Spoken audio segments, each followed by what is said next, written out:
ክርስቶስ ከኛ ጋር ከሆነ ማን ይቃወመናል በሚለው እናወራለን።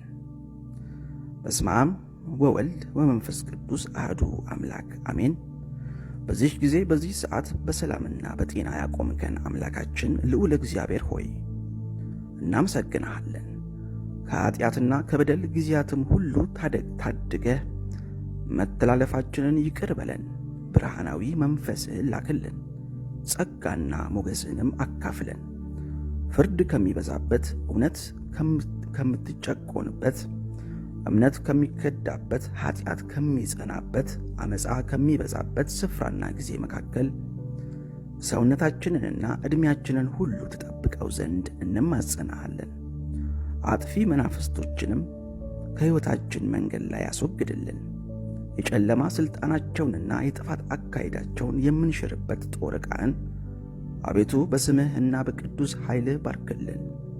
የአባቶቻችን አምላክ ሆይ ለአገራችንና ለሕዝቦቿ የሚሆን የጽድቅ መንፈስህን ከሰማያዊ ቃልህ ጋር በትውልዱና በዘመኑ ላይ አኑር።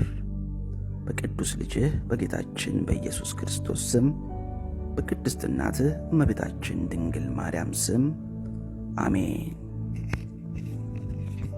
ተወዳጆች ሆይ እንደምን ቆያችሁ? እንደምን አረፈዳችሁ? ዛሬ ለእናንተ ይዤላችሁ የመጣሁት አዲስ የሆነ መልእክት ነው። በዚህ በመጽሐፍ ቅዱስ ውስጥ ከተጻፉ ታላላቅ የእምነት ኃይሎችን ከሚገልጹ ቃላት መካከል አንደኛው ወደ ሮሜ ሰዎች ምዕራፍ 8 ቁጥር 31 ላይ ያለውን እንመልከት። እግዚአብሔር ከኛ ጋር ከሆነ ማን ይቃወመናል የሚለው ግሩም ቃል ነው። ጥያቄ ነው የሚጠይቀው። እንግዲህ ማን ይቃወመናል የሚል የእምነት ድጋፍና ኃይል ያለው ጥያቄ ይጠይቃል። የእኛስ ኑሮ እንዴት ነው? ይሄ በጠላቶች ግርማ ፊት መቆም የሚችል የክፋትን ወጥመድ ጥሶ ማለፍ የሚያስችል መልሱን የጨረሰ ጥያቄ አያስፈልገውም። ማን ይቃወመናል የሚለው የምርኩዝነት መታመኛ ለኛ አያስፈልገንም ወይ? ክርስቲያኖች ክርስቶስ ከኛ ጋር ከሆነ ማን ይቃወመናል የሚለውን የተስፋ ቃል ከልብና ከሕይወታቸው ውስጥ ሲያጡት በሄዱበት በደረሱበት ቦታ ላይ ሁሉ የተቃውሞ ኃይል፣ የፍርሃት ኃይል፣ የጭንቀት ኃይል የሚያገኛቸው የሆኑ እየተሳቀቁ እንዲኖሩ በአጥፊ መናፍስት የውስጥም የውጭም ግፊት በኩል ይገደዳሉ። እውነትም ሲታይ ታዲያ ዛሬ በፍርሃትና በጭንቀት ጦርነት መካከል የምንመላለስ ሰዎች ጥቂቶች አይደለንም። እግዚአብሔር ከኛ ጋር ከሆነ ማን ይቃወመናል የሚለው ጥያቄ ውስጥ የቀደመው እግዚአብሔር ከኛ ጋር ከሆነ የሚለው የሰውና የአምላክ አንድነት ማረጋገጫ የሆነው ቃል ነው።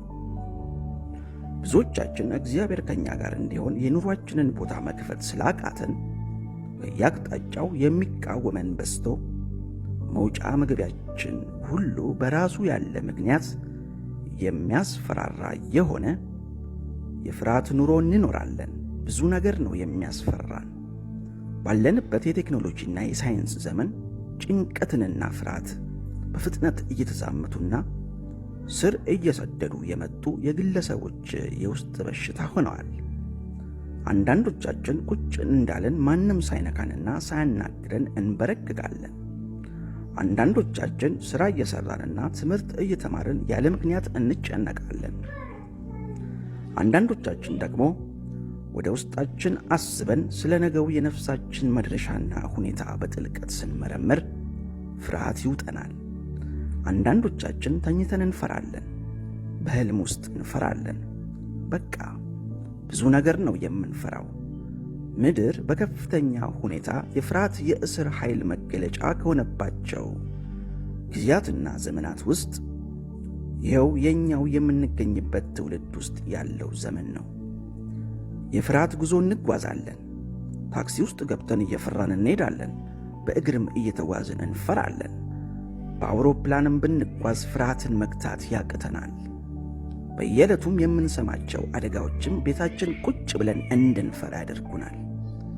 ዲያብሎስ በውስጥ ፍርሃት ብቻ የሚፈትንበት አሰራርና አካሄድ ብሶ በሥጋ ፍርሃታችንም ውስጥ እጁን ለካ አስረዝሟል። የምንሰማቸውና የምንመለከታቸው ሰበር የዜና መግለጫዎች በአብዛኛው ፍርሃትንና ጭንቀትን የሚነዙ ሆነዋል። አሁንማ እንደ አገርም እንደ ዓለም ዜጎችም በጋራ መፍራት የጀመርንበት ጊዜ ላይ እንገኛለን። በሽታ ያሰጋናል፣ ጦርነት ያሰጋናል፣ ችግር ያሰጋናል፣ አሸባሪውም ያሰጋናል፣ መበታተን ያሰጋናል፣ እንደ ዜጋ መተያየት አለመቻላችን ያሰጋናል። አንዱ ኢትዮጵያዊ ለሌላው ኢትዮጵያዊ አስፈሪ የሆነበት ዘመን መጣ። ይኸውላችሁ ቃሉ የሚለው ምን ነበር? እግዚአብሔር ከኛ ጋር ከሆነ ማን ይቃወመናል ነው የሚለው። ይህን የአዲስ ኪዳኑን ቃል በአንድ ወቅት ላይ መዝሙረኛው ዳዊት ተናግሮት ነበር። በዚህ በመዝሙረ ዳዊት ምዕራፍ 23 ቁጥር 4 ላይ አንድ ቃል አለ። በሞት ጥላ መካከል እንኳን ብሄድ አንተ ከኔ ጋር ነህና ክፉን አልፈራም ሲል እንሰማዋለን። አልፈራም ነው ያለው፣ እፈራለሁ አይደለም የሚለው። አልፈራም ሲል የመለኮትን ጥበቃንና የከለላ ኃይል የተገነዘበ ቃል ነው።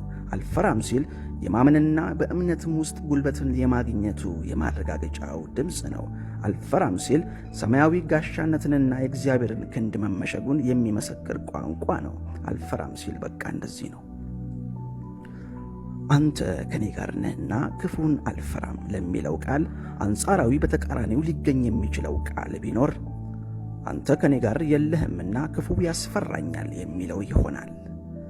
ዛሬ በእኛ ትውልድና ዘመን ውስጥ እግዚአብሔር ከኛ ጋር አልኖር ሲል የፍቅሩንና የሞገሱ ኃይል በሕይወታችን ውስጥ ስፍራ ሲያጣ በመለኮታዊ ባሕርያቶቹ ሰብአዊ ባሕርያቶቻችንን እንዲጽናና እንዲጸና የሚፈቅድ የሕሊና ፍቃድ አሳልፈን ለመስጠት እምቢ ስንል ፍርሃት ተከተለን፣ ጭንቀት ተከተለን።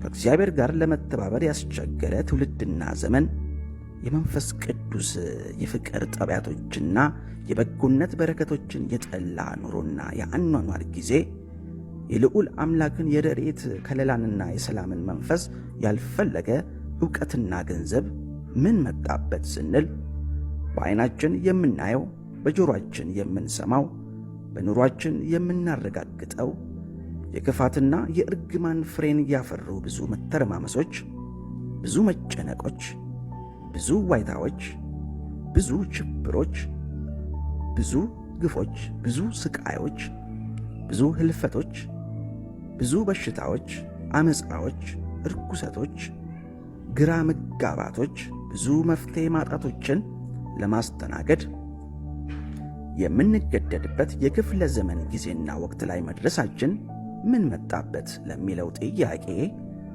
ግልጽ ውጤቱ ሆኖ ይታያል። የዳዊት ቃል የሚለው አንተ ከኔ ጋር ነህና ክፉን አልፈራም ነው። መፍራት ያለበትንም አውቀውታል። ክፉን ነው ያለው። ምናልባት አንዳንዶቻችን የምንፈራውና የምንሸሸው የቅድስና የጽድቅ ሕይወትን ይሆናል። እግዚአብሔርን በጎ ነገራትን መፍራትና መሸሽ ዛሬ ዘመናዊ ትውልድ ውስጥ አንዱ ጣፈንታችን ሲሆን ጊዜ ክፉ ከባህሪያችን ክፍል እንደ አንዱ ሆኖ ለዘመናት በቆየ የመናፍስት መደበቅ ውስጥም ክፋትን ለምደነው የክፋት ውጤት ተገልጦ መፍትሄ አልባ በሆነ ሁኔታ በቤታችን እስኪመዘገብ ድረስ ብዙዎቻችን ችግርን ለመገንዘብ አደጋ የምንጠብቅ እንሆናለን። የዲያብሎስ አሰራርና አካሄድ ከዘመኑ ጋር አብሮ በተሳሰረና በተሰወረ መልኩ ብዙ ውድመቶች፣ ብዙ ጥፋቶችን በትውልዳችን ውስጥ ተለውሰውና ተቀነባብረው ስናይ ቅድሚያ ልንጠነቀቅባቸው የሚገባን እውነታዎች ቢኖሩንም ዛሬም መንፈሳዊ ጉዳዮችን አምኖ ለመቀበል መከራ እስኪመጣ የሚጠብቁ ሰዎች ጥቂቶች አይደሉም። የተነሳንበትን የሮሜውን ቃል እናስታውስ። እዚህ እግዚአብሔር ከኛ ጋር ከሆነ ማን ይቃወመናል ይላል። ማን ይቃወመናል ብለን በዓለምና በጠላቶቻችን ፊት በድፍረት ከመቆማችን በፊት እግዚአብሔር ከኛ ጋር ከሆነ የሚለው ጉዳይ ላይ ትኩረት መስጠት ያስፈልገናል።